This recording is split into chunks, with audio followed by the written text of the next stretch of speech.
Bonjour tout le monde, j'espère que vous allez bien. De mon côté, ça va super bien. Bienvenue sur Alliance Éducation. Dans la vidéo d'aujourd'hui, nous allons parler de l'immigration au Québec parce que ce 5 février 2026, c'était chaud à l'Assemblée nationale, surtout lors de la période de questions-réponses. Plusieurs questions qui ont été posées étaient adressées au ministre de l'Immigration et les élus en fait demandaient une clause de droit acquis à toutes les personnes qui sont touchées par l'abolition brutale du PEC, allant des travailleurs jusqu'aux étudiants. En fait, personne n'a été laissé de côté. Je vous laisse donc suivre un extrait de cette période de questions-réponses là pour que vous puissiez savoir de quoi est-ce qu'il s'agissait également et surtout n'oubliez pas de partager la vidéo à toutes les personnes qui sont touchées par l'abolition du PEC pour les informer. Restez connectés donc pour pouvoir suivre la suite de ce qui va se passer en lien avec l'abolition du PEC. Est-ce qu'il va y avoir finalement une clause de droit acquis qui va être octroyée à ces personnes-là ou pas? Mais je pense que les choses vont plutôt, il semble aller dans la bonne voie. Donc, bon visionnement et on se retrouve très bientôt pour une nouvelle vidéo. Bye bye. Nous en sommes maintenant rendus à la période de questions et de réponses orales. Et pour ce faire, je cède la parole en question principale au chef de l'opposition officielle. Madame la Présidente, nous n'avons pas devant nous uniquement un gouvernement en fin de régime, mais un gouvernement en faillite. Et quand il y a une faillite, on dresse le bilan. On va parler aujourd'hui d'immigration. Les travailleurs étrangers temporaires sont essentiels à nos services publics et à l'économie du Québec. La CAQ aura été pendant toutes ces années incapable d'articuler une politique forte en immigration pour notre économie et nos services publics. Et le Parti québécois veut faire encore pire, Madame la Présidente, en coupant notamment dans l'immigration économique. Nous allons continuer au Parti libéral du Québec à dénoncer ces deux mauvaises visions-là. Le 28 janvier dernier, Radio-Canada nous apprenait que des milliers de travailleuses et de travailleurs du réseau de la santé risquent de devoir quitter à cause de la mauvaise politique de la CAQ. Julie Bouchard, présidente de la FIC, référait entre autres à 4 000 préposés aux bénéficiaires. Ça, c'est des chiffres de Santé Québec. 1 200 infirmières. Donc, la présidente de la FIC disait, je la cite, « Elles ont répondu à l'appel du Québec. Elles ont quitté leur emploi, leur famille et vendu leurs biens pour venir soigner, bâtir un avenir et contribuer à un réseau public fragilisé qui avait besoin de leur expertise. » Fin de la citation. Madame la Présidente, Martin Beaumont, PDG du CHU de Québec, dit que cette incertitude est radioactive et que la décision du gouvernement menace la stabilité des soins. Alors, si ce n'est pas le premier ministre, est-ce qu'il y a un des candidats de la chefferie qui peut nous confirmer que personne de ces travailleuses vont quitter le Québec? La réponse du ministre de l'Immigration, de la francisation et de l'intégration. On l'écoute. Merci, Madame la Présidente. Mon collègue nous dit qu'on n'a pas une vision intégrée. C'est pas exact. On vient de faire un exercice sérieux de planification pluriannuelle sur 4 ans. On a bien précisé qu'on allait accueillir 45 000 immigrants permanents chaque année. C'est moins qu'au cours des 2 dernières années, mais c'est proche de la moyenne des 10 dernières années, notamment sous le gouvernement libéral. On se maintenait autour de 50 000 et c'est plus que le Parti québécois qui, lui, aurait bien la difficulté à accueillir des gens, particulièrement en région, particulièrement dans le secteur manufacturier. Par rapport à la santé, je veux préciser quelque chose. Cette crainte de voir le permis de travail non renouvelé, qui crée beaucoup d'angoisse dans le réseau, à la grandeur du Québec, parce que le gouvernement fédéral refuse de renouveler des permis, cette crainte est beaucoup moins présente dans le réseau de la santé parce que le fédéral a un seuil de 20 %. Donc, le risque de ne pas être renouvelé est beaucoup plus petit. Je discute avec Ottawa en ce moment pour rassurer tous ces travailleurs, toutes ces travailleuses. Et je veux dire quelque chose. Dans le programme de sélection des travailleurs qualifiés, les travailleurs de la santé sont priorisés et je m'engage à ce que le gouvernement sélectionne ces personnes, ces travailleurs et travailleuses essentiels qui travaillent dans le réseau de la santé d'ici la fin de l'année 2026. Voici qui devrait rassurer les gens. Première, complémentaire. Madame la Présidente, on vient d'entendre le ministre qui s'engage personnellement à aucune des travailleuses et travailleurs dans le réseau de la santé. Les 6 300 ne quittent le Québec, qu'il soit confirmé. Et je porte à son attention le cas de Mme Silva, une infirmière clinicienne qui dit, moi, j'avais quitté le Brésil, je la paraphrase, Madame la Présidente, elle a quitté le Brésil en 2023 pour s'installer au Québec. Elle se sent trahie, elle se sent esseulée. Peut-il confirmer, le ministre, qu'aucune de ces travailleuses essentielles, aucune ne va quitter? La réponse du ministre. Madame la Présidente, je pense que j'ai été suffisamment clair. Il y a plusieurs personnes qui donnent des services essentiels dans le réseau de la santé. Plusieurs de ces personnes ont un permis qui est temporaire. Ce sont des travailleurs ou des travailleuses temporaires dans le réseau de la santé de toutes sortes de catégories d'emplois. Et on a analysé ça. On voit que ces personnes-là ont, dans certains cas, un permis qui vient à échéance cette année, un permis temporaire qu'Ottawa pourrait renouveler ou pas. Mais on discute avec Ottawa pour être sûr de les renouveler. Et nous, grâce à notre programme de sélection des travailleurs qualifiés, nous sommes capables de garantir que nous allons sélectionner ces personnes-là d'ici la fin de l'année. D'ailleurs, c'est une assurance que le programme d'expérience québécoise ne pourrait pas donner à ces personnes-là. Deuxième complémentaire. Madame la présidente, l'immigration, on le disait d'entrée de jeu, service public, c'est important, nos entreprises également. Le 29 janvier, le Journal de Montréal révélait qu'Alstom pourrait perdre 175 travailleurs d'ici 12 à 18 mois, dont le permis de travail va tomber à échéance. L'apocatière, c'est des soudeurs, des peintres, des techniciens, des monteurs. Siège social à Saint-Bruno, ce sont des ingénieurs, des gestionnaires de projets, des personnels de vente. Le ministre peut-il, là aussi, garantir qu'Alstom et toutes les entreprises qui ont des travailleurs essentiels ne perdront personne? La réponse du ministre. Madame la présidente, je suis content de voir que le collègue a dit le permis de ces personnes va arriver à échéance. Donc là, on pointe vraiment le cœur du problème. Les personnes qui sont ici sont sur des permis de travail. Le gouvernement québécois ne peut ni émettre, ni renouveler, ni retirer des permis de travail. Ça relève d'Ottawa. Donc j'espère que mon collègue va nous aider, va appeler à sa maison mère pour convaincre le gouvernement fédéral, libéral, de renouveler les permis de travail, notamment dans nos régions, dans le secteur manufacturier et aussi dans le secteur touristique qui fait vivre nos régions québécoises. Ça suffit de menacer les gens de retirer leur permis de travail et de les sortir du pays, les arracher à leur emploi.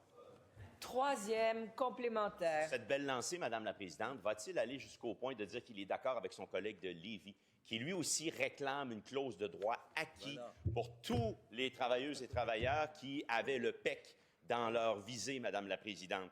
Alors, le collègue de Lévis a dit les travailleurs immigrants qui sont déjà sur notre territoire depuis 2 ans, qui sont déjà intégrés et qui travaillent dans nos domaines prioritaires, eux, ils doivent rester. Il est pour une clause de droit acquis. Veut-il se retourner et confirmer à son collègue candidat à la chefferie qu'il a raison et qu'il va leur accorder, oui, des droits acquis? Voilà. La réponse du ministre. Madame la présidente, ça allait bien à la question précédente pour le collègue. J'espère qu'il va continuer de travailler pour les Québécois, les Québécoises, mais aussi pour les entreprises québécoises qui sont partout dans les régions. C'est pas normal qu'Ottawa ait changé les règles du jeu comme ça à l'automne, en septembre 2024, en disant aux entreprises, les gens que vous avez fait venir, que vous avez formés, qui sont qualifiés, les gens qui vous permettent de remplir votre carnet de commandes, bien moi, je vais leur enlever leur permis de travail. C'est ce qu'Ottawa dit. Ottawa doit revirer de bord, doit écouter la voix du Québec et j'espère que l'Assemblée nationale parle d'une seule et même voix pour qu'on renouvelle les permis de travail de ces personnes. En question principale, je reconnais maintenant la députée de Jeanne-Mance-Vigée. Merci, Madame la Présidente. Depuis plusieurs jours, le milieu économique tire la sonnette d'alarme sur les effets des modifications au programme de l'expérience québécoise. Le Conseil du patronat du Québec affirme que le nouveau programme de sélection des travailleurs qualifiés ne fonctionne pas et il crée de l'incertitude pour les employeurs qui doivent planifier leur main-d'œuvre. De son côté, la Fédération canadienne de l'entreprise indépendante réclame, comme plusieurs intervenants, une clause de droit acquis. Cette demande est d'autant plus importante alors que, malgré l'immigration temporaire et permanente, 12 régions du Québec manquent toujours des travailleurs pour répondre aux besoins des PME. Ces entreprises parlent aujourd'hui de perte de travailleurs déjà intégrés, des contrats refusés, de projets d'expansion mis sur pause et, dans certains cas, risque de fermeture. Madame la Présidente, comment le ministre peut-il continuer de s'entêter alors que les acteurs économiques lancent des signaux clairs que ces choix mettent en péril les PME partout au Québec? La réponse du ministre de l'Immigration, de la Francisation et de l'Intégration. Merci, Madame la présidente. Ma collègue nomme certaines problématiques. Malheureusement, ce n'est pas la bonne solution. Le programme d'expérience québécoise ne permettait pas de donner davantage de citoyenneté québécoise, canadienne, à chaque année. On avait un seuil à respecter, et peu importe que ce soit l'ancien programme ou le nouveau programme, quand on a atteint notre seuil, on arrête. Qu'est-ce qui arrive maintenant avec les gens qui ne sont pas admis, qui ne sont pas sélectionnés cette année? Bien, ils peuvent rester sur le territoire et appliquer l'an prochain. Et c'est ce contrat-là que brise Ottawa en disant non, moi, je vais t'expulser quand ton permis va arriver à la fin. Est-ce que ma collègue peut joindre sa voix à moi et au Conseil du patronat, qui, d'ailleurs, poursuit le gouvernement fédéral pour 400 millions de dollars. Elle ne l'a pas mentionné, ça. Est-ce qu'elle peut se joindre à moi et au Conseil du patronat pour inviter Ottawa à revoir sa politique qui est totalement irresponsable? Première complémentaire. Pour ce faire, je reconnais la députée de Lapinière. Madame la Présidente, le PQ nous plonge dans l'incertitude avec son référendum et le ministre de l'Immigration sème le chaos en abolissant le PEC. Les hôteliers et les restaurateurs sont très inquiets. Quels emplois seront valorisés dans cette industrie qui génère des milliards de retombées et des dizaines de milliers d'emplois dans toutes les régions? Le ministre fait mal à l'économie du Québec. À quand une clause de droits acquis pour tous les travailleurs du milieu touristique? La réponse du ministre. Bien, Madame la Présidente, peu importe qui est au gouvernement, je pense que tout le monde a une responsabilité de respecter la capacité d'accueil du Québec. On ne peut pas accepter 50 000, 80 000, 100 000 immigrants permanents à chaque année. On a des seuils qu'on doit respecter. Maintenant, pour les gens qui sont ici avec un statut temporaire, dans certains cas, ils veulent rester ici toute leur vie. Dans d'autres cas, ils viennent quelques années avant de repartir pour envoyer de l'argent chez eux. Ces gens-là qui sont sur statut temporaire, il faut s'assurer de les conserver dans les entreprises là où ils sont. Je me bats pour ça. J'ai communiqué plusieurs fois avec Ottawa. J'ai envoyé des lettres. J'ai même déposé la lettre en commission l'automne dernier. J'ai parlé à la ministre de l'Immigration la semaine dernière. J'espère que ma collègue va travailler avec nous. Deuxième complémentaire. Et pour ce faire, je reconnais le député de Marguerite-Bourgeois. Madame la Présidente, à Trois-Rivières, dans le comté du ministre de l'Économie, la compagnie LTR Location va perdre le tiers de ses employés à cause de la fin du PEC. Ça va se traduire en perte de contrats, perte d'argent, perte d'investissement, tout le contraire de ce qu'on a besoin pour faire avancer le Québec. Par son silence, le ministre de l'Économie, là, il nuit à son comté puis il nuit à l'économie. C'est pour quand la clause grand-père pour le programme du PEC? La réponse du ministre. Madame la Présidente, c'est triste de voir que mon collègue explique quelque chose sans l'avoir compris. Il nous dit que les gens vont partir à cause de la fin d'un programme. Le programme? Attendez, s'il vous plaît. C'est une critique. Poursuivez, Monsieur le ministre, on retrouve le silence. Mon collègue dit que des gens pourraient devoir partir à cause de la fin d'un programme. Or, l'ancien programme, avec les seuils que nous avons aujourd'hui et que nous avions dans les années passées, n'aurait pas permis de donner des certificats de sélection du Québec à plus de 29 000 personnes. De toute manière, si Ottawa retire les permis et expulse les personnes avant qu'on leur donne leur certificat d'acceptation du Québec, que ce soit via le nouveau programme ou l'ancien programme, le problème reste entier. Entier. Le comprend-il? En question principale, je reconnais la députée de Mont-Royal-Outremont. Madame la Présidente, depuis la fin brutale du PEC, les cégeps et les universités partout au Québec constatent des impacts négatifs réels. Le Québec est en train de perdre des talents essentiels pour notre recherche, notre innovation, notre économie. On est en train aussi de compromettre notre capacité de recrutement et de miner notre attractivité. Pire encore, le gouvernement a changé les règles après avoir recruté des étudiants internationaux en leur promettant une voie rapide vers la résidence permanente. Bravo. La promesse était claire, étudier ici, contribuer ici, s'établir ici. Résultat, en revenant sur sa parole, la CAQ envoie le message que les portes du Québec sont fermées et pousse des talents à s'établir dans d'autres provinces. Bravo. Devant des décisions aussi improvisées et sans clause grand-père, on est en droit de se demander, mais où est la ministre de l'Enseignement supérieur? La ministre va-t-elle enfin s'imposer auprès de son collègue à l'immigration ou doit-on comprendre qu'elle n'a aucun poids alors que les talents fuient et qu'on nuit à notre économie? Bravo. La réponse du ministre de l'Immigration, de l'Intégration et de la Francisation. La Présidente, même sous l'ancien programme, il fallait compléter des programmes, il fallait aussi avoir une connaissance du français pour être admis. Ce n'était pas tout le monde. Mais dans le nouveau programme de sélection des travailleurs qualifiés, le terme « sélection » nous permet de prioriser justement les diplômés du Québec. Dans l'invitation qu'on vient de terminer en janvier, 64 des personnes sélectionnées sont titulaires d'un diplôme québécois. C'est extraordinaire. C'est une belle opération de valorisation des diplômes québécois, mais aussi de nos institutions régionales, nos diplômes de nos cégeps québécois. à Bécomo, à Saguenay, aussi en Beauce, partout au Québec. Nous, on travaille pour attirer les gens dans les régions, leur permettre de s'enraciner là et les sélectionner en fonction de leur enracinement régional pour valoriser l'économie régionale et l'occupation du territoire. Mais le Parti libéral ne sont pas d'accord avec ça. Première complémentaire. Et pour ce faire, je reconnais la députée de Vaudreuil. La fin du PEC fait mal aux universités, mais aussi à toutes les régions du Québec. Les maires, les mairesses soutenus par la FQM et l'UMQ lancent un cri du cœur au gouvernement. Ils dénoncent cette décision inhumaine de mettre à la porte les hommes, les femmes que nous avons convaincus de venir ici et prêter main forte. De Montréal à Québec, en passant par Trois-Rivières, Magog, Laval, les maires demandent une chose, faire preuve d'humanité. Pourquoi la ministre des Affaires municipales, tant dévouée, ne demande pas à son collègue de mettre en place une clause de droit acquis? La réponse du ministre. Parlons-en des régions, Madame la Présidente. Dans l'ancien programme, le PEC, 60 des gens qui étaient sélectionnés étaient dans la région de Montréal. Maintenant, 60 des gens qui ont été sélectionnés sont à l'extérieur de la CMM. Ça ne veut pas dire qu'on prend personne à Montréal. Dans la dernière invitation, une personne sur 3 était carrément sur l'île de Montréal. Mais c'est un revirement de situation extraordinaire parce qu'on est capable de valoriser et de sélectionner des personnes qui habitent à l'extérieur du Grand Montréal. La politique des libéraux de dire on va attirer des gens à Montréal, puis 5 ans, 10 ans plus tard, on va essayer de les convaincre de déménager en région, c'est un échec. Et on ne répète pas les échecs, nous, on innove. Deuxième complémentaire. Madame la Présidente, je comprends que la ministre des Affaires municipales ne se lève pas, ni même la tête, ni pour appuyer le maire de Québec, ni pour appuyer la mairesse de Montréal, ni pour appuyer le maire de Laval, ni pour appuyer le maire de Trois-Rivières, ni même l'UMQ. Je comprends qu'elle est déjà partie, mais je demande quand même à quoi ça sert une ministre des Affaires municipales qui voit que l'économie de nos municipalités, elle est complètement perturbée et qui laisse son collègue de l'immigration ne rien faire. À quand une clause grand-père? Bravo. Chut. Attendez, je vous entends de l'autre côté, là.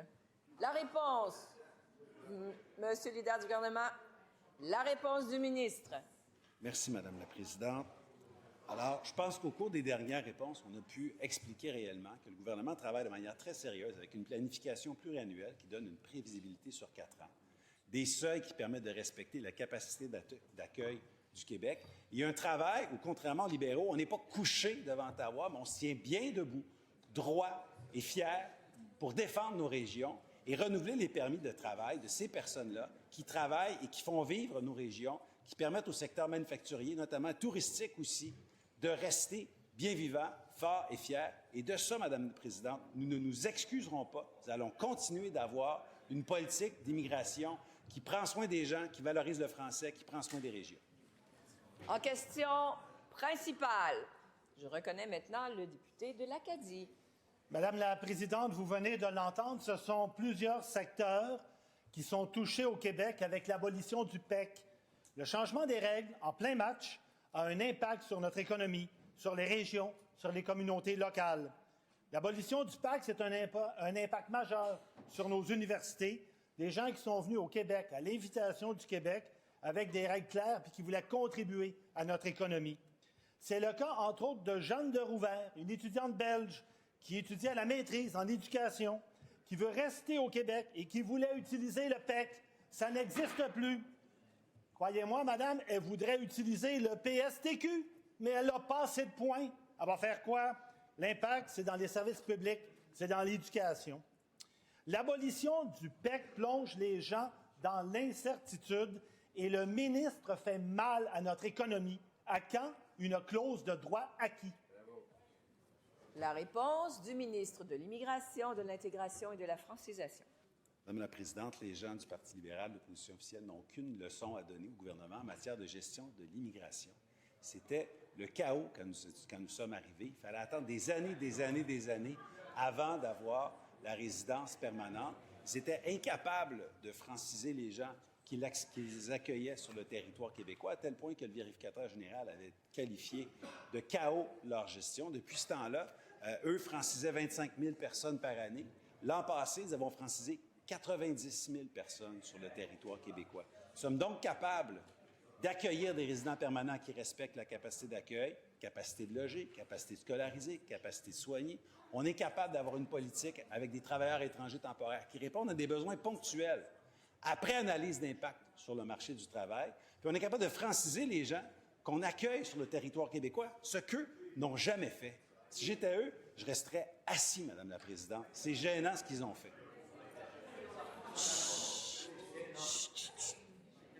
Excusez, il y a une personne qui a le droit de parole ici, et ce sera le député de l'Acadie, j'aimerais l'entendre. Et c'est avec joie que je me lève pour continuer à parler de l'immigration, parce que s'il y a un chaos qui a été créé, c'est le ministre qui l'a créé avec l'abolition du PEC. Ça crée de l'incertitude, et ce que ça fait, c'est qu'on manque d'humanité. Puis ça, l'humanité, c'est une véritable valeur québécoise. Je ne sais pas si le ministre l'a oublié, mais c'est clair. Il brise des rêves, il brise des vies. Est-ce qu'il va accorder une clause de droit acquis? Bravo. La réponse du ministre. Madame la Présidente, on donne, après plusieurs années, et ce que les gens ont demandé, c'est une prévisibilité. Autant au milieu de l'enseignement supérieur, qu'on a entendu lors des auditions pour les consultations particulières pour la planification pluriannuelle, que les gens de l'économie, ils voulaient savoir combien de personnes on allait accueillir à chaque année, dans chacun des secteurs, et ils voulaient le plus de prévisibilité possible. On le fait pour 4 ans. Mais le Parti libéral, il n'était pas d'accord avec ça. Le Parti libéral n'est pas d'accord non plus pour qu'on puisse dire en ce moment, dans nos CIS, dans nos CHSLD, dans des secteurs de la santé, pour qu'on puisse dire à des infirmières ou des préposés aux bénéficiaires, venez au Québec, nous allons être capables de vous donner la résidence permanente en quelques mois. Si je les écoutais, ça prendrait des années et des années et des années parce que ce serait premier arrivé, premier servi. Deuxième complémentaire. Oui, alors la vérité, Madame la Présidente, c'est que le ministre est isolé. Personne dans la société civile ne l'appuie. Personne. Il est même en train de perdre son caucus sur la question. Ils sont divisés là-dessus. Il nous disait, oh, faites attention, clause de droit acquis, 350 000 personnes vont rester au Québec. Il est rendu à lancer des chiffres farfelus pour tenter de justifier l'injustifiable. Des experts disent que c'est inexact. Est-ce qu'il a complètement perdu le contrôle de son ministère? Bravo. Bon, attendez. J'ai entendu ici, leader de l'opposition officielle, on ne dit pas de bravo. Vous le savez. Merci, article 32. La réponse du ministre. Je vais poursuivre mon explication que j'ai commencé tout à l'heure. Cas concret, très clair. Un CIS qui veut attirer une infirmière en février, en mars prochain. Il faudrait être capable de lui dire que sa candidature est exceptionnelle et qu'on sera rapidement capable de traiter son dossier parce qu'il est prioritaire. Si j'écoute mon collègue, ça va être premier arrivé, premier servi. Les gens qui sont arrivés en 2019, 2018, 2021, 2022, tout le monde qui sont arrivés avant elle, jusqu'à 350 000 personnes, pourrait passer devant cette personne-là et elle pourrait attendre des années, des années, des années. Moi, je veux préserver l'attractivité dans les secteurs prioritaires. C'est de valeur que le Parti libéral ne soit pas là. En question principale,